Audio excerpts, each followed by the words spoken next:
Hola, ¿qué tal? Bienvenidos a un episodio más de Avísenle al Presidente. Soy María Yáñez y estamos con dos invitados de lujo, el diputado federal Ernesto Rufo, que él no necesita presentación, pero tampoco está de más mencionar que fue el primer gobernador de Baja California de oposición en México. Ernesto Rufo fue senador de la República y actualmente es diputado federal por Baja California, además de ser miembro del Grupo Anticorrupción, el GAC, en la Cámara de Diputados. Bienvenido, diputado Rufo. Gracias por aceptar nuestra invitación. Es un honor estar aquí con usted. Y también agradezco, por supuesto, la participación, la presencia de un especialista en el tema electoral, Javier Arriaga, abogado consultor. Él fue director general jurídico del Comité Ejecutivo Nacional del PAN y actualmente asesora al Grupo Parlamentario de Acción Nacional en la Cámara de Diputados. Su currículum es muy extenso, pero bueno, quisimos reducirlo aquí por ahora, por cuestiones de tiempo. Les dejo el espacio, les comento que, bueno, no es cuestión, hace unos días arrancaron las elecciones más grandes de la historia de América Latina, en especial en México. Es por mucho las elecciones más grandes de México, tanto por el número de puestos que se van a elegir y por la concurrencia de elecciones locales y federales. Como ejemplo, en 15 estados se renovarán gubernaturas. Y para este tema y hablar ampliamente, le dejo la voz a los expertos. Javier, si gustas comenzar. Bienvenidos nuevamente. Muchas gracias por la invitación a participar en este programa. Es un gusto para mí poder hablar de estos temas muy apasionantes y además poderlos compartir con don Ernesto Rufo, que ha sido un pionero en el avance democrático de nuestro país y además en todo la que ha sido una serie de implementación en las que también él fue pionero en Baja California, sobre sistemas electorales, particularmente, bueno, pues es por todos sabidos, la instauración de esa credencial para votar en el Estado, precisamente como un esquema de garantizar la certeza en el desarrollo de las elecciones. Pero bueno, eso entre muchas otras cosas en las que ha sido un actor fundamental don Ernesto. Particularmente también lo recuerdo, y recuerdo por supuesto todas sus aportaciones en la reciente reforma, bueno, reciente es un decir, la reforma electoral de 2014, en la que, bueno, pues por supuesto que la reflexión y el posicionamiento que tuvo don Ernesto, pues también es importante para el desarrollo, creo, de esta plática. Y precisamente creo, y por estos temas, empezaría, don Ernesto, la lógica fundamental de todo este esquema, de todo el andamiaje, es lograr un piso parejo, lograr equidad en las campañas y tener certeza en el resultado de la elección. Hoy, ¿qué le preocuparía, don Ernesto, de lo que estamos viendo por parte particularmente del gobierno federal, en lo que parecería que están cimentando alguna serie de ya dudas en el desarrollo del proceso, están atacando al actor, al árbitro de la elección, y pues vemos que diario al menos hay alguna mención, algún embate, si no por parte directamente del presidente de la República, pues bueno, ya vemos que también su partido político, con ejercicios de presión muy emblemáticos, ya hasta con demandas de juicio político, etcétera. Usted ha estado ya en muchísimas batallas en esta materia. ¿Cómo está sintiendo este tema, don Ernesto? Javier, ¿qué tal? Gusto en saludarlo. Igualmente, María, muchas gracias por la presentación. Y sí, debo iniciar, Javier, pues externando mi enorme preocupación por la sobrevivencia de la República. A ese grado voy porque estoy viendo cómo la división de poderes no está siendo respetada. Veo cómo esto está a la República Federal. Esto está entonces llevándonos a un planteamiento desde los meros fundamentos, desde la Constitución, los asuntos de cómo vamos a integrar a nuestra representación de autoridad que se hace a través de las elecciones y que ahora en todos estos embates que el Poder Ejecutivo ha hecho poniendo en duda la soberanía, la autonomía del Instituto Nacional Electoral, ahora recientemente al Tribunal Federal Electoral, en esto que viene ya la próxima elección del 6 de junio y donde la polarización que ha provocado el mismo presidente López Obrador en la población y la ciudadanía, en los ricos, en los pobres, está separando la forma de vernos como nación. Es por ello entonces que también preocupado por lo que tanto trabajo nos ha costado, como han sido los organismos autónomos, ya dije, el mismísimo INE, luego está el INEGI, está el Coneval, está el Banco Nacional de México, que hay ocasiones en que también se ponen cuestionamientos desde el Ejecutivo, y ahora, todo esto electoral. Ya mencionabas, Javier, que Baja California fue la pionera, la promotora de las credenciales de elector, las que cada quien lleva en su bolsa hoy, otorgada por el INE, es en razón de que lo que se logró en la elección de Baja California en los 90. Ahora pues, hoy, en esta tesitura en la que se cuestionan las decisiones del INE y pasan a la controversia en el Tribunal Federal Electoral, pues están teniendo una enorme sustancia, pero quiero decir yo que conlleva hasta lo que inicié diciendo, la sobrevivencia de la República como forma de gobierno, la separación de poderes, y lo mismo va a los gobiernos estatales, que también tienen la forma de separación de poderes. Y se está esto perdiendo por la hegemonía, el control, la manipulación que hace Morena, y ahora lo pretende continuar a través de la elección intermedia de este 2021, 6 de junio, para mantener el control del Poder Legislativo Federal, buscando mantener su mayoría. Eso es en general, Javier. Claro, y yo creo que aquí ya vamos a entrar en una bifurcación interesante. Si hay alguien que es un gran defensor del federalismo, es don Ernesto. Es decir, de preservar el ámbito de competencias que corresponden a las entidades federativas. Preservarlas, mantenerlas, cuidarlas e incluso hasta maximizarlas. El nuevo andamiaje que se surgió derivado de la reforma de 2013-2014, pues usted lo recuerda, estuvo ahí y fue un actor fundamental, estableció esquemas en los que ya digamos, se centraliza un poco o un mucho el desarrollo del proceso electoral. Y digo se centraliza porque derivado de la reforma constitucional se autorizó que fuera una ley general la que establezca ya el marco de cómo se van a desarrollar los procesos electorales.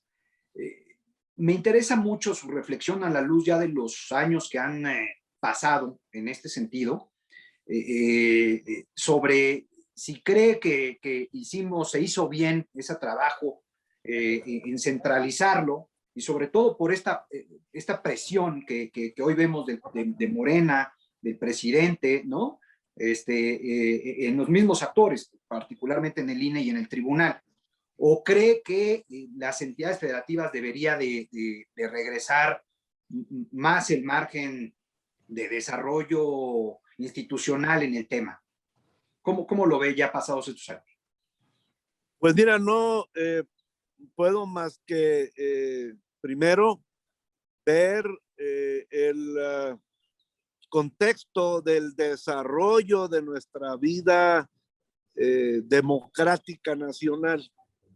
Me tengo que remontar hasta primero el absolutismo de Porfirio Díaz, donde fue sustituido la dictadura por el hecho de la Revolución Mexicana, y que vino a construir otra dictadura, pero ahora de manera colectiva, con sus peculiaridades, que fue lo que vino a interpretarse como el pacto de el sufragio efectivo y la no reelección, pero que no fue otra cosa más que el control del poder político por la camarilla en turno que administraba la vida política nacional y que estaba dominado por lo que se expresaba a través del PRI.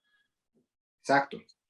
El Partido Revolucionario Institucional, fíjense esta última palabra, institucional, lo que significó fue precisamente el control de las instituciones desde el punto de vista de la revolución, que ahora debo decir revolución entre comillas, porque no era otra cosa más que el control de las camarillas que instalaron un sistema de corporativismo donde las grandes proporciones de la población eran controladas en sindicatos, en pues agrupaciones, formas de organización de la posesión de la tierra, en fin.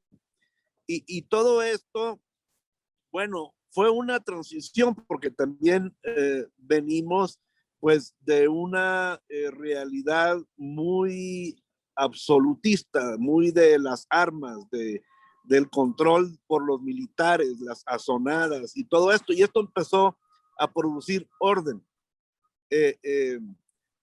Y esto se perpetró a base de, si no estás conforme, ven, pásate al gobierno, te doy un puesto y haz lo que quieras, nada más que si te agarro, pues te meto a la cárcel, y si no, pues todo mundo nos hacemos un tantito tontos. Y eso fue lo que empezó a descontrolarse paulatinamente en lo que hoy es el grave problema de la corrupción. Exacto. También agotó toda esa parte el que el erario público ya no tenía suficiente, y eso forzó a los cambios políticos en los años 70, cuando el presidente Echeverría, y vinieron entonces pues forzosamente, porque ya el sistema de control del poder a base del erario público no se podía sostener, vinieron las devaluaciones y todo eso, y tuvieron que ir descongelando el control absoluto del otrora todopoderoso PRI a través de su presidente de la República. Bueno, se abrió la parte de las plurinominales, empezó a haber algunos reconocimientos electorales, pero lo que estoy diciendo, Javier, es que esto ha sido un proceso penosamente lento, muy difícil, mucho depende también del nivel educativo de nuestro pueblo, de nuestra nación, y así pasó lo de 1988, cuando el PRI se divide, digamos, en el PRI rico y en el PRI pobre, y que dio a nacer pues a otras formas de representación política partidaria, y apareció lo que sucedió en Baja California en el 89, que la coyuntura es de que pues una población y ciudadanía norteña muy pegada a los Estados Unidos, muy influenciada por esa cultura y también muy acostumbrada a buscar la prosperidad en la cultura del esfuerzo, resentía al centro del poder político, el control presidencial. Y es por eso que además mucha migración, gente de todos los estados del litoral pacífico mexicano hacia Baja California, que lo que fue formando fue, pues vamos a llamarle así, una población y ciudadanía de rebeldes. Y es por eso que Baja California ha tenido esta especie de primera emergencia en los hitos de la política nacional.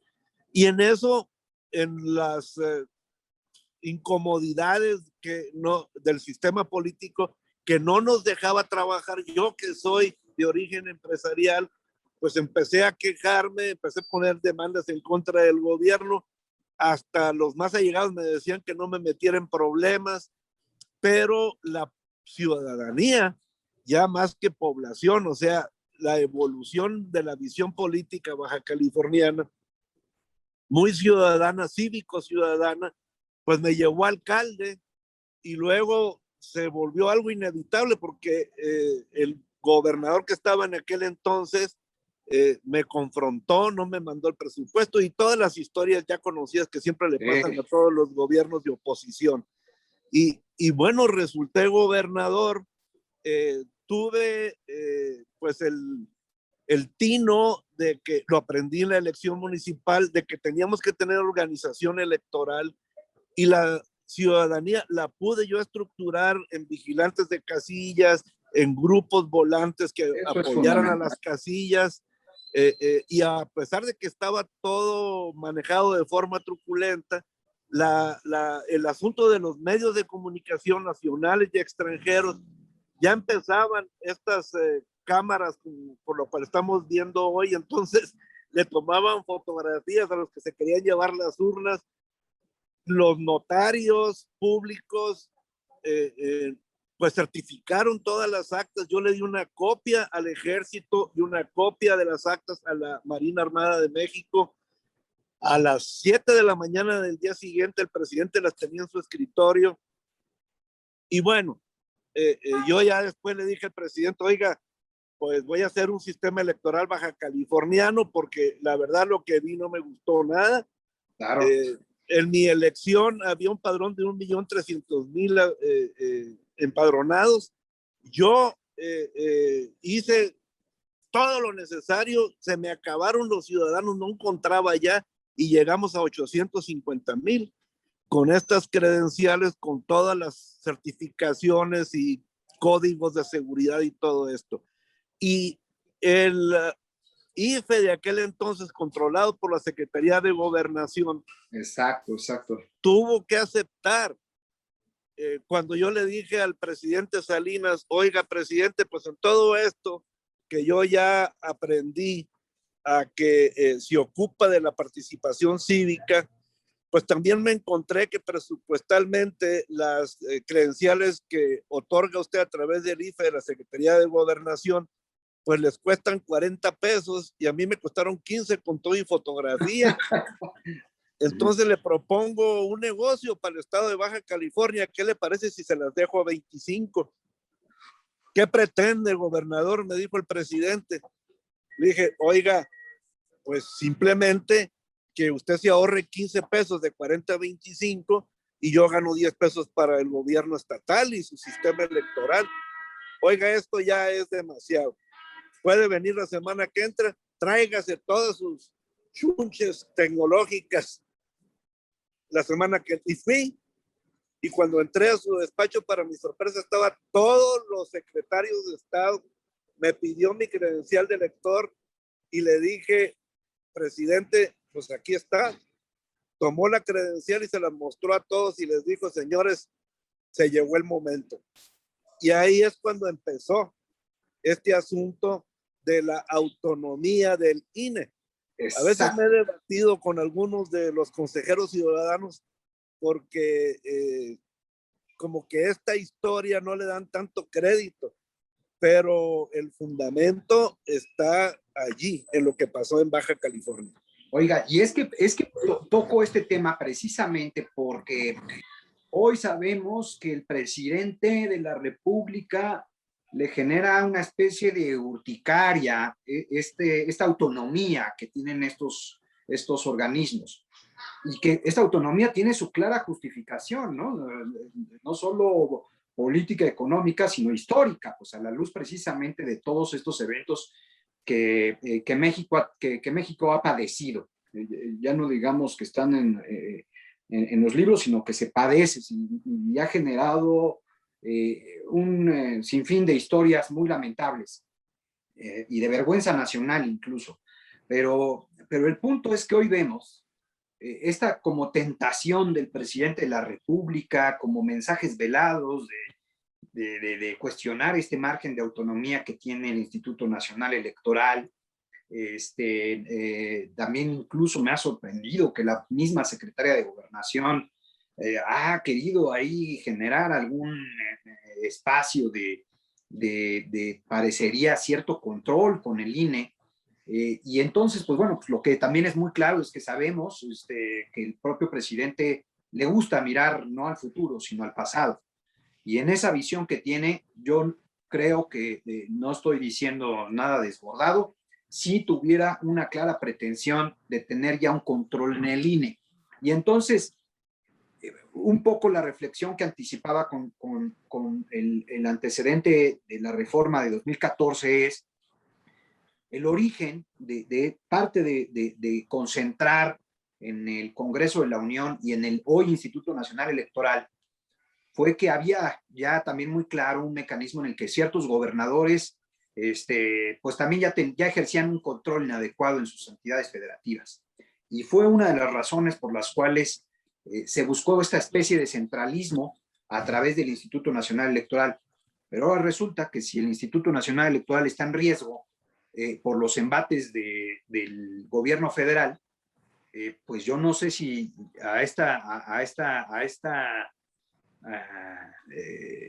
a la luz pues de lo que estamos viviendo, pues le hicimos un chico favor, o se le hizo un chico favor a la democracia.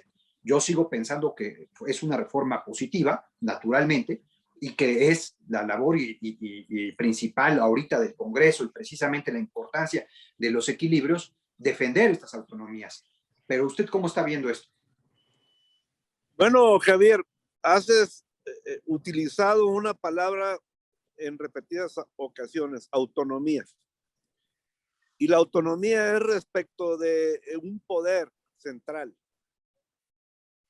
Y yo lo que veo es que estamos en prácticamente el fondo de una crisis política y que forzosamente va a producir una nueva versión de cómo vamos a entender la vida pública. Y yo tengo en mi juicio muy claro que la autonomía de las instituciones es la parte fundamental del nuevo México. El que el presidente de la República sea el responsable de ejecutar lo que digan el legislativo y el judicial, y que el mandato impreso en las leyes lo cumpla con toda transparencia. Pero para eso, entonces, hay que poder construir de una forma en que se respete a las instituciones, porque en esa autonomía van a poder vigilar que el Ejecutivo cumpla lo que le obliga la Constitución. Y en esta tesitura creo que viene el Nuevo México. Yo participé de una forma muy activa en el Sistema Nacional de Anticorrupción. Por eso estoy en este grupo anticorrupción del Grupo Parlamentario de Acción Nacional.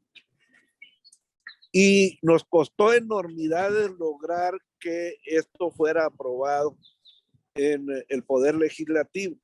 Pero ahora está prácticamente arrinconado en un olvido por parte del Poder Ejecutivo Federal. No quiere la supervisión, a pesar de que él habla de que el gran problema es la corrupción. Yo creo que deberíamos los ciudadanos en cada ciudad organizarnos en lo que nos guste de la vida pública y apoyar a los mecanismos del Sistema Nacional de Anticorrupción, porque ese ha sido el grave virus, ahora que estamos a la moda con la pandemia. El virus de la corrupción no ha dejado funcionar a las instituciones mexicanas. Y ese es contra lo que nos tenemos que vacunar. Y claro, para ello yo creo que debemos constituirnos, tú que eres abogado, estás en el colegio de abogados y tienen opiniones que siempre mantienen el paradigma de la soberanía de la Constitución y de las leyes que de ella emanan. Entonces, los ciudadanos, por eso es la diferencia que yo hago entre ciudadanía y población. Los ciudadanos tomamos un rol activo en la supervisión de la vida pública, de manera de que las autoridades cumplan lo que la ley les dice que deben de cumplir. Así que tener órganos autónomos que tengan soberanía en sus decisiones es toral. Y es por eso que el actual presidente de la República, López Obrador, lo quiere destruir. Es increíble esto que comenta, la verdad, porque haciendo un análisis rápido por razón naturalmente de la lógica del programa, cuando él habla, por ejemplo, del Pacto por México y de las distintas reformas que se suscitaron particularmente en la legislatura pasada, en la que, insisto, nuevamente para todas las personas que amablemente nos ven y escuchan, usted fue un actor fundamental en muy buena parte de ellas, y una, sin lugar a dudas, es en el Sistema Nacional Anticorrupción, particularmente en aquellas discusiones que se tuvieron, pues, me tocó participar también ahí con relación al Comité de Participación Ciudadana. Y yo esto lo subrayo porque usted es un actor en sede política que no puede entenderse sin el impulso de la ciudadanía. Es decir, usted es un referente de cómo hacer que la ciudadanía participe y se involucre.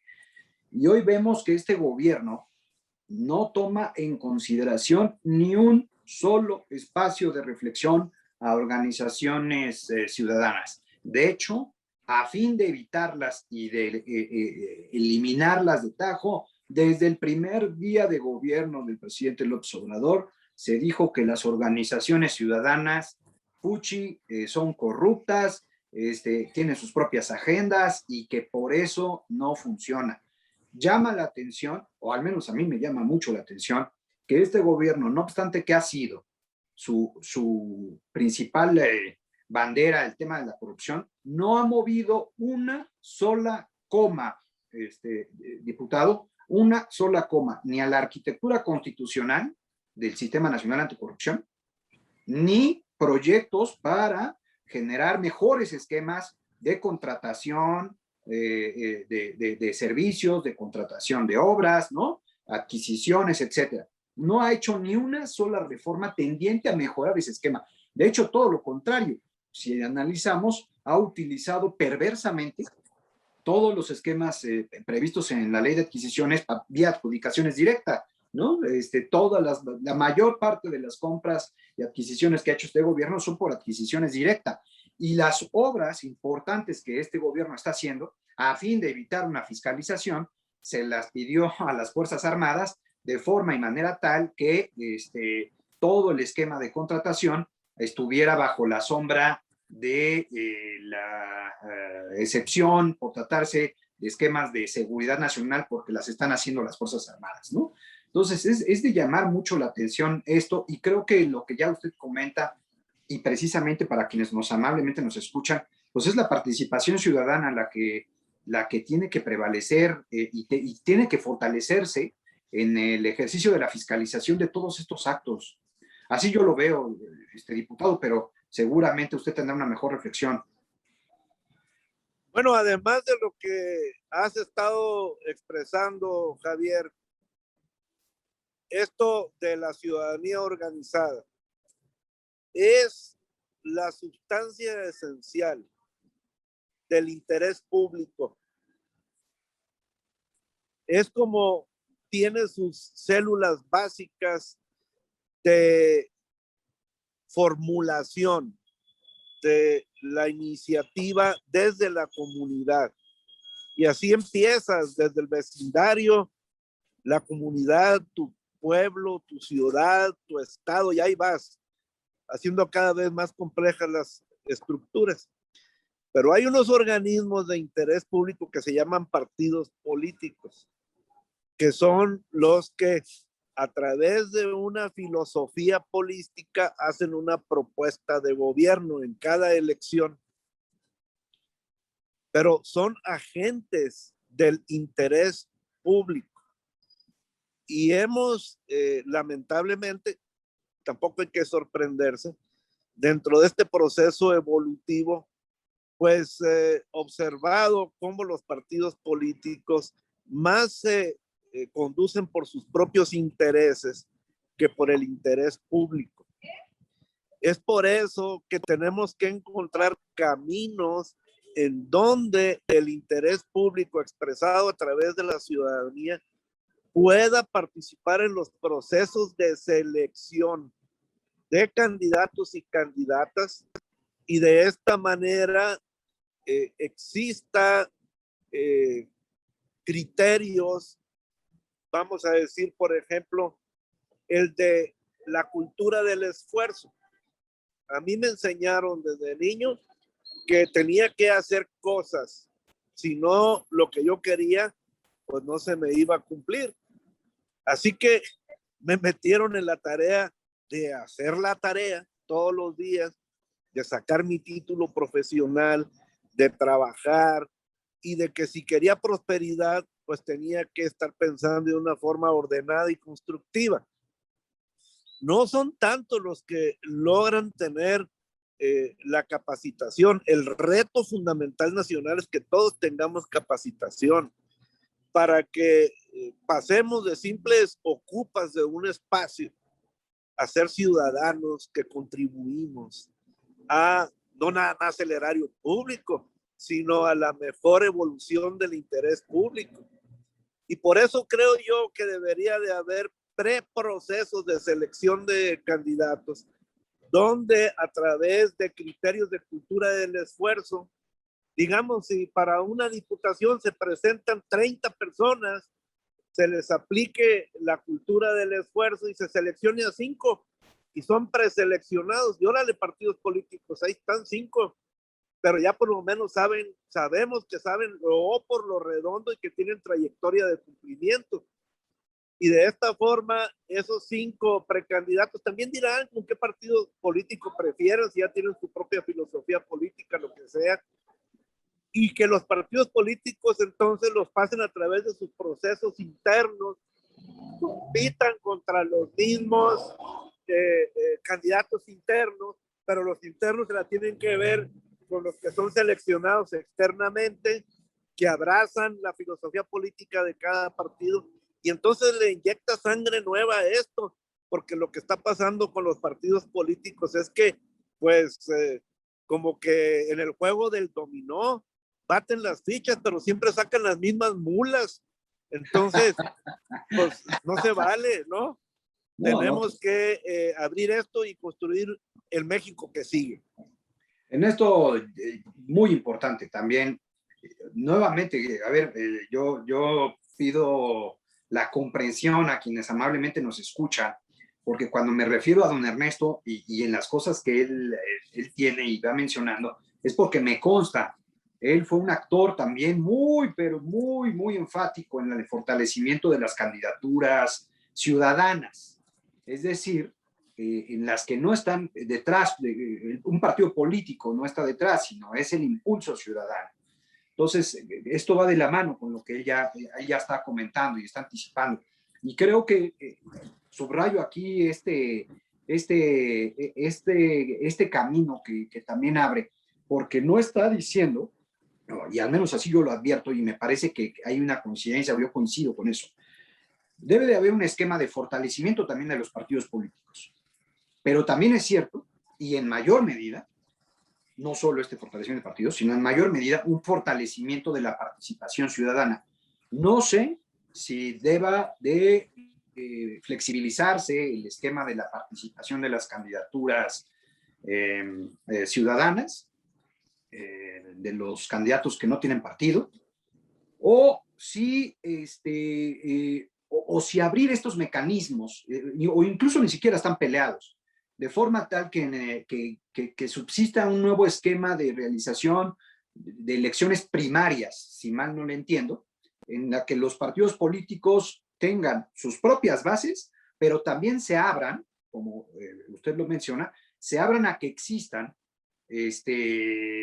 propuestas de organizaciones quizás afines a su ideología, de forma tal que el elector de estas primarias, ya sea o los militantes o incluso pues ya ponderar abrir también esos espacios de selección interna a la ciudadanía, pues ya puedan decidir quiénes que encuentran como los mejores perfiles para que representen a esa fuerza política. Me parece que eso sería pero un muy buen avance para evitar, la verdad, también se ha dicho, estos espacios de corrupción al interior de los partidos políticos. ¿Por qué es corrupción? Es decir, en la medida que uno solo son los que controlan quiénes son los que van a participar, pues evidentemente que supone dejar de lado la participación de los demás, ¿no?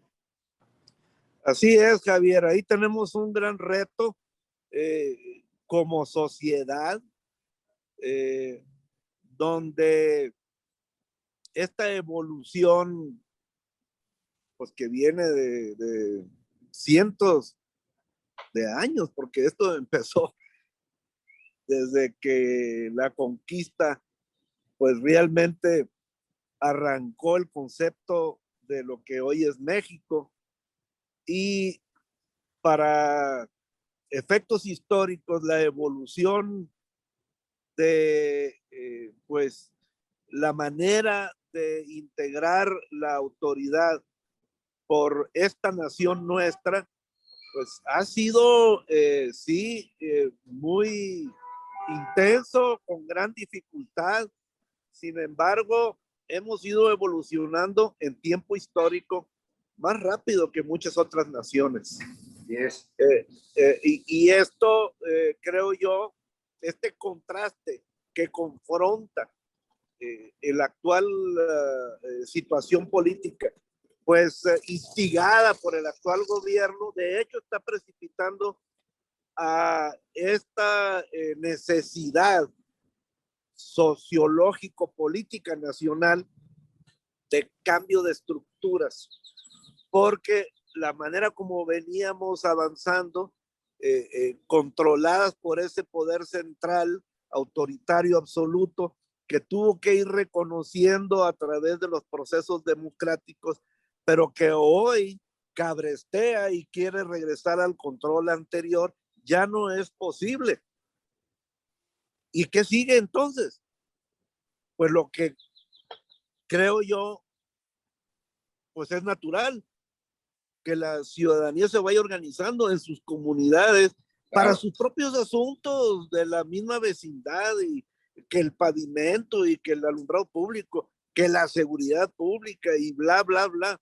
Pero ahora tiene que haber un componente de rendición de cuentas públicas a estos organismos ciudadanos, cívicos ciudadanos, que lo que deben estar viendo es que la autoridad no se aparte de la ley, porque la ley es la sangre, es la normatividad del funcionamiento de las instituciones. Por eso entonces vamos hacia un México institucional, pero que debe naturalmente estar fundado en la fuerza cívica de nosotros los mexicanos, y no en el alumbramiento iluminado de cualquier presidente o presidenta de la República por venir.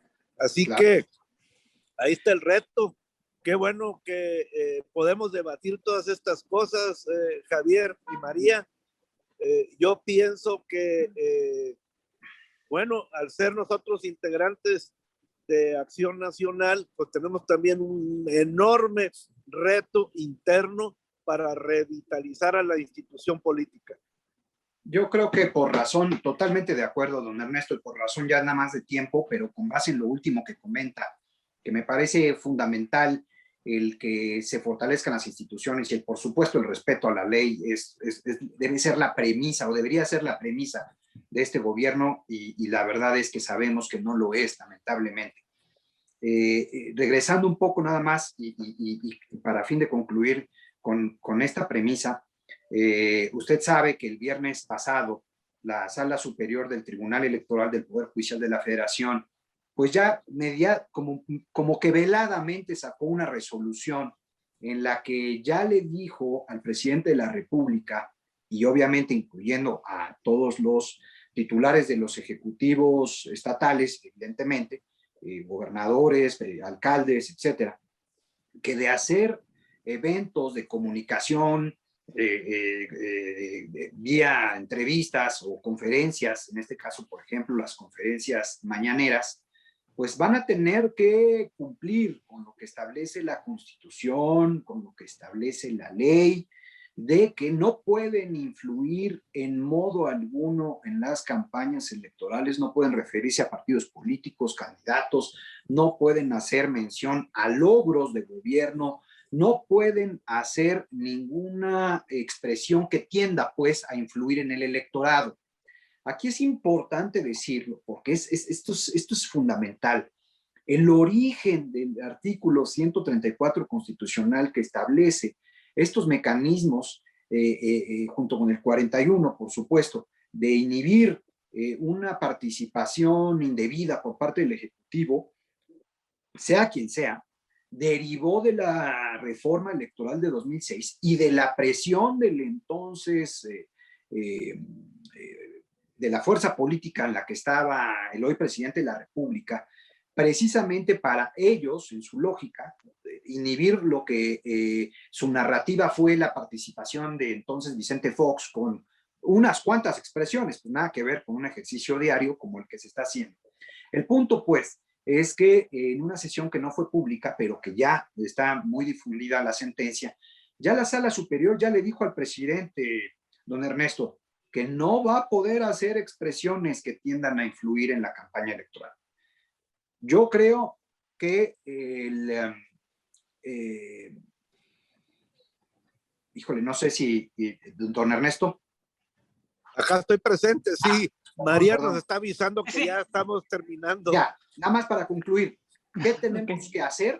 Porque tenemos que vigilar las mañaneras del presidente López Obrador, porque ya la Sala Superior, ya sí, ya se lo dijo, sobraba que se lo dijera, porque la Constitución es muy clara y la ley es muy clara.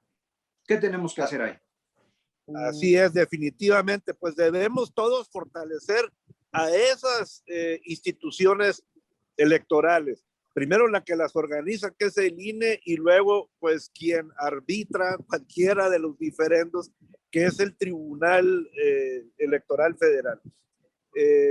Yo creo que ese es un principio fundamental de la institucionalidad, porque ¿cómo vamos a encarnar? O sea, ¿qué personas van a ser los que interpreten la vida de una institución? Pues a los que eliges, y los tenemos que elegir por trayectoria. ¿Y cuál trayectoria? Pues la de la distinción de que han sido ciudadanos y ciudadanas cumplidos, que son responsables, que entienden lo por lo redondo para que puedan poder llevar a cabo lo que dice una ley. Entonces, hay que substanciar, hay que estar todos alrededor de estos organismos electorales autónomos, apoyar al sistema democrático, porque eso es lo que nos hace iguales a todos. No importa qué tanto sepas, qué no sepas, qué tanto tengas o no tengas. Ahí nos pone sobre la misma mesa a todos, y ahí se reflejan entonces las preocupaciones y las proporciones de los problemas nacionales. Así pues, yo creo, Javier, que debemos seguir apoyando todo tipo de organización ciudadana. Hay que abrir al Partido Acción Nacional de una manera más grande hacia la ciudadanía, de manera de que seamos una organización política ejemplar, fomentadora de la participación ciudadana. Pues bueno, voy a aprovechar aquí para comentar, sí, justo estamos casi cerrando, pero si los dos pudieran ser breves en qué es lo que se espera, o sea, cada quien se puede tomar un minuto, qué es lo que se espera para la oposición este 4 de junio, qué es lo que están viendo, qué se perfila. O, puede que todavía quede más pequeña o tienen esperanza de que sí aumente. Y también de una vez le pregunto también algo extra al diputado Rufo. ¿Cuál es su sentir, su emoción en este momento, después de lo que él vivió y lo que luchó para ser el primer gobernador de oposición, siempre contracorriente? Y hoy, ¿cree que está peor o mejor el escenario? ¿O cómo se siente en ese sentido? La parte, pues su sentir particularmente. Eso lo soltaría como final, por si pueden responder ambos. Mire, María, yo no siento que esté peor, sino todo lo contrario, como dijo Echeverría. Yo creo que esto es parte de un proceso de evolución sociológica nacional. Antes de que llegaran los españoles, éramos muchas naciones que hablaban distintas lenguas entre ellos. Hoy somos una sola, con un solo lenguaje, una visión muy acercada. Hemos evolucionado, pero ¿quién es el jefe? No, yo aquí ando en la Ciudad de México, todo el mundo me ve bien vestido, me dice jefe, ¿no? Cuando lo que tenemos que hacer es ir construyendo esa razón de que todos somos iguales, nadie es jefe de nadie. Y para ello, pues tenemos que luchar en que haya muchas oportunidades. Lo que ha pasado, yo ya tengo más de 35 años en esto de la política, estudié para los negocios y resulta que me hicieron político porque la necesidad nacional es esa. Los problemas mexicanos ahorita, la prioridad son políticos. Oportunidades tenemos muchas, pero no las dejamos crecer porque no nos ponemos de acuerdo. Entonces, un asunto de evolución política para que se estructure de manera institucional, no crean que es una cosa facilita. Tenemos que chocar y enfrentarnos y decir y comparar y gritar y pontificar y yo no sé cuántas otras cosas hasta que todo el mundo va agarrando la onda y nos vamos dando cuenta que la institucionalidad es lo que nos conviene. Así que, pues así cerraría yo. Ya, yo me siento muy bien. Yo lo que espero es de que esta elección del 2021 nos haga ir a votar de una manera reflexiva, conociendo que lo que tenemos que construir es institucionalidad. Y para ello debe de haber separación de poderes, debe de haber controversia, debe de haber debate, y aunque nos tome tiempo una decisión, tomarla muy bien discutida por el bien público general. Gracias, diputado. Javier. María, cierro con la siguiente nada más reflexión. Creo que yo veo un esquema positivo en cuanto a que hay dentro de los muchos sectores con los que puedo compartir opiniones, hay una gran inquietud en que exista precisamente este esquema de contrapeso, se fortalezca. Hay mucha sensibilidad en cuanto a que hay un ejercicio abusivo de la mayoría por parte de Morena, hay un ejercicio abusivo de cómo procesan las distintas reformas, de cómo incluso hacen parlamentos abiertos, pero que no hacen absolutamente caso de ningún tipo de sugerencia, simple y sencillamente se doblegan ante la instrucción superior por parte del Ejecutivo, y advierto eso, en eso una gran sensibilidad. Y evidentemente que los ataques que además, particularmente, por ejemplo, que el presidente de la República ha hecho al gremio de los abogados, llamándonos en algunos casos en los que tenemos ciertas asesorías con algunas empresas dedicadas al sector energético, nos dice que somos traidores. Bueno, pues eso generó naturalmente una reacción muy fuerte porque se ataca un punto fundamental que es la Constitución, la debida asesoría, y que al final del día también las autoridades se ajusten al principio de legalidad al que están obligadas. Entonces, creo que hay un hartazgo muy fuerte en ese sentido y me parece que veo un escenario muy, muy, muy factible para que el equilibrio de fuerzas, particularmente en la Cámara de Diputados, así se refleje en la próxima elección del 6 de julio. Pues muchas gracias a los dos, diputado Ernesto Rufo Apel y al abogado y consultor Javier Arriaga. Gracias por decir que sí a esta invitación. Es un honor que estén con nosotros y avisen al presidente que, como dijo hoy el diputado Rufo, está en riesgo la sobrevivencia de la República. Hasta la próxima. Gracias de nuevo. Muchas gracias, María. Muchas gracias, don Ernesto. Gracias a los dos. Gracias, un placer.